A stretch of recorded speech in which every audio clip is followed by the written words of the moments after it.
Hey there, it's Julie, and this video is a review of the Edgar Allan Poe Tarot.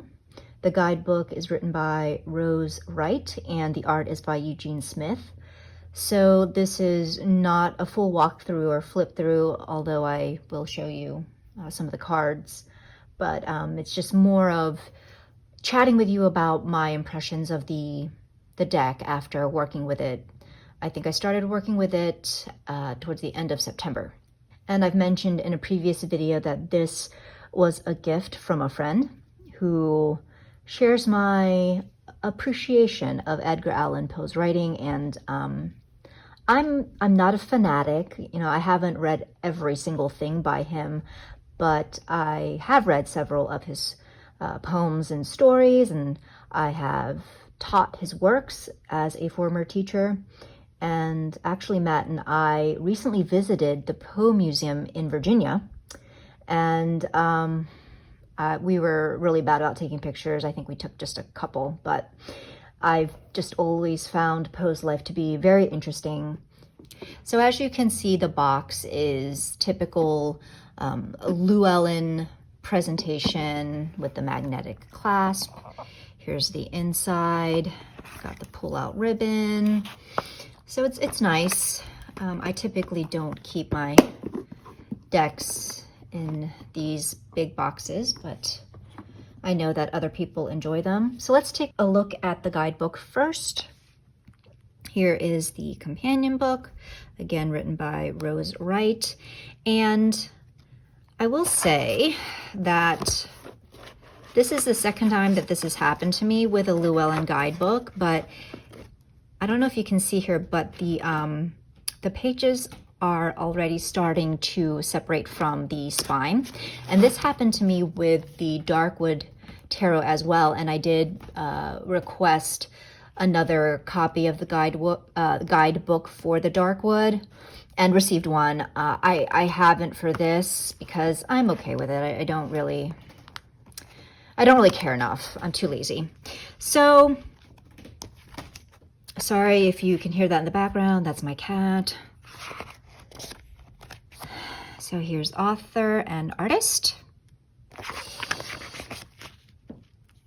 And as with the companion books these days from Llewellyn, you have your introduction, giving you what an introduction normally gives you in a book like this. Going into some of the basics of tarot and how to read tarot and reversals.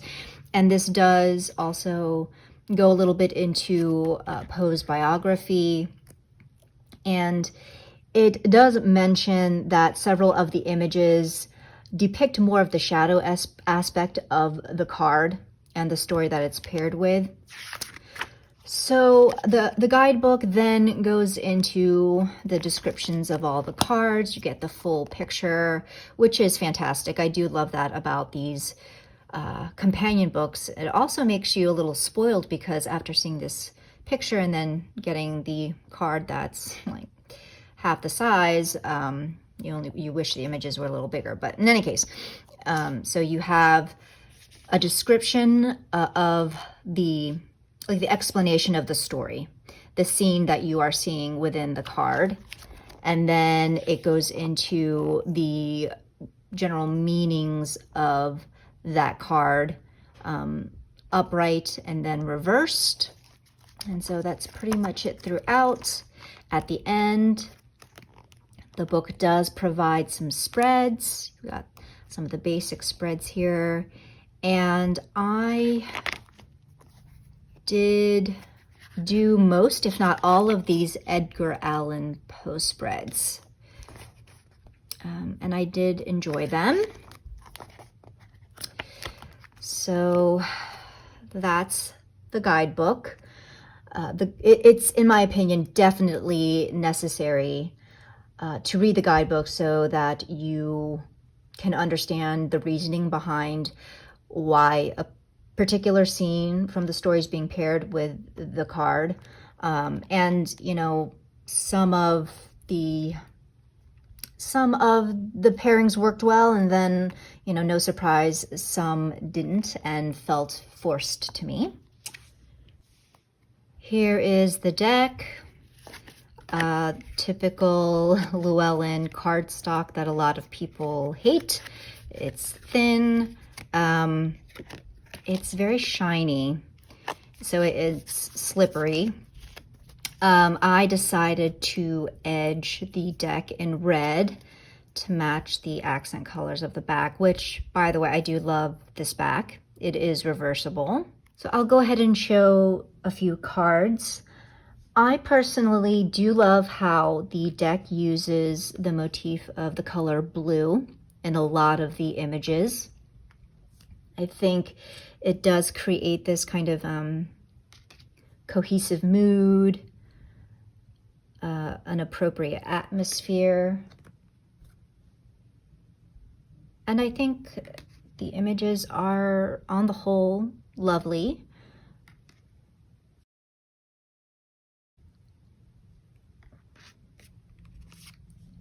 I love this Tower card from the Fall of the House of Usher.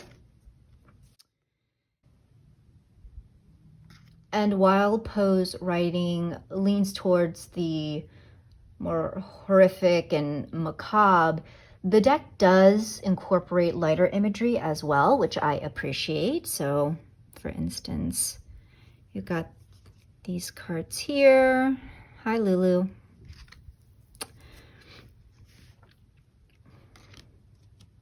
The Sun. Six of Cups. You see reoccurring characters. And this one, you know, even though you have that deeper blue hue again, I don't feel like this image is really depressing. I think it's quite lovely. This was the only card that I truly had a problem with. Like, this card gave me, and still gives me, the heebie-jeebies when I look at it. This is the King of Cups, and this is from the story King Pest. I'm just not a fan. And I actually don't think, you know, again, this is supposed to be kind of the shadow side of this particular archetype. And I would say that this is an example of where I personally did not feel that this story worked, even for the kind of shadow aspect of the King of Cups. Another story that didn't work for me is the 1002nd Tale of Scheherazade, which is basically a spoof of, or a satire of, the 1001 Nights story. And so it's repeated here, both in the Seven of Pentacles and the Nine of Pentacles. And I'm not going to go into explaining the full story. I just didn't feel like it worked very well paired with the meanings of these particular cards. And here are just some examples of cards where I definitely needed the guidebook to give me the context, because it was not immediately apparent to me. And like I said, I have not read every single work of Poe's.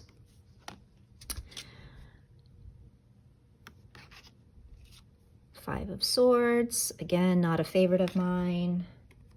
Knight of Wands, also not a favorite of mine. I'll show you some more cards as I continue talking, so you might get a full flip through after all, but I was pleasantly surprised at how spot on some of the readings were. And then there were a few other readings where I certainly had to work a little harder. Sometimes I would just disregard the context of the poem or story because either I forgot what the poem or story was about, or I had an immediate reaction to the image that really resonated with me, had nothing to do with the story or poem, and that was fine with me. You know, I took it at face value of the image and the kind of intuitive hit that I received. So I think it's kind of neat that I found myself weaving my own stories within the images. If I, say, didn't remember the plot, or even if I did, sometimes I would just find myself kind of making up my own stories. about what the images was conveying, and that was fun. It certainly takes more effort and some imagination, and there's nothing wrong with that. So if these images really resonate with you, you know, you like the creep factor, and but you know nothing about Poe, and you don't really care to know anything about Poe, I don't see why you still can't use the deck. Especially, like I said, if you find that you can derive your own meanings from these images that work for you. But then if you are a Poe fan, and the entire point of you getting this deck is because you are a Poe fan, then you know, hopefully this video will help point you in a better direction of if this deck would work for you or not. For me, it's certainly not a perfect deck, but also one that I underestimated. I mean, I did have fun with it. It's not a deck that I would foresee myself working with a lot, but certainly for the darker times of the year, like this came just in time for Halloween, and so that was fun. And I can imagine taking this deck out for the next Halloween, perhaps. So in summary, like I said, the guidebook was written very well. I think it did a great job of giving you just what you needed from the story to make sense of the image that you were seeing in the card. And again, some of the context from the story I felt was forced onto certain cards, and the pairings weren't... Yeah, I just didn't find there to be a strong connection between some of Poe's writing and then the card meanings that they matched them up with. And I think that happens a lot when you try to force a theme like this into a 78 card deck. I could have foreseen this being a better Oracle deck, perhaps. But that is just my opinion. I do think overall the art style is great. And yeah, that's pretty much my experience working with the Edgar Allan Poe Tarot. So I hope this video was helpful. Let me know what you think in the comments below, and I will see you in the next video. Take care.